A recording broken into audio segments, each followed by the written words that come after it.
செந்தூர பாண்டி படம் முடிஞ்சு டப்பு டப்பு டப்புன்னு வியாபாரம் ஆச்சு. எனக்கு ஒரு பெரிய லாபம் வந்துச்சு. அப்போவும் நான் போய் கேட்குறேன், விஜய் எனக்கு இவ்வளவு ப்ராஃபிட் வந்திருக்கு, நான் உங்களுக்கு ஏதாவது கொடுக்கணும் அப்படின்னு இல்லை சார், நான் வாங்க மாட்டேன், பணம் வாங்க மாட்டேன்னு சொல்லிட்டேன்னா வாங்க மாட்டேன் அப்படின்ட்டார். எனக்கு உறுத்தலாக இருந்துச்சு. என்னடா அவரை வச்சு ஒரு படம் பண்ணி இவ்வளவு நம்ம பணம் சம்பாதிச்சிருக்கிறோம், வாங்க மாட்டேன்னு சொல்கிறாரு, என்ன பண்ணலாம் அப்படின்னு யோசனை பண்ணிக்கிட்டு இருக்கும்போது அவர் வீட்டுக்கு பக்கத்து லேண்டு என் லேண்டு. இதை ரொம்ப நாளாக கேட்டுக்கிட்டு இருந்தார்.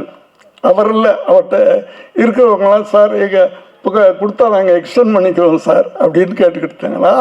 ஏப்பா விஜய் வீட்டு பக்கத்தில் நான் இருக்கக்கூடாதுப்பா, நான் இங்கே வீடு கட்டலான்னு நினச்சிக்கிட்டு இருக்கேன், கொடுக்க மாட்டேன்னு சொல்லிக்கிட்டு இருக்கேன்.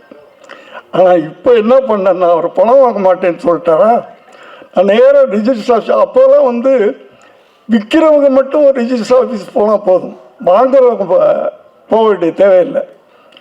அவர் பேரில் ரிஜிஸ்டர் பண்ணி பத்திரத்தை கொண்டு போய் கொடுத்துட்டேன்.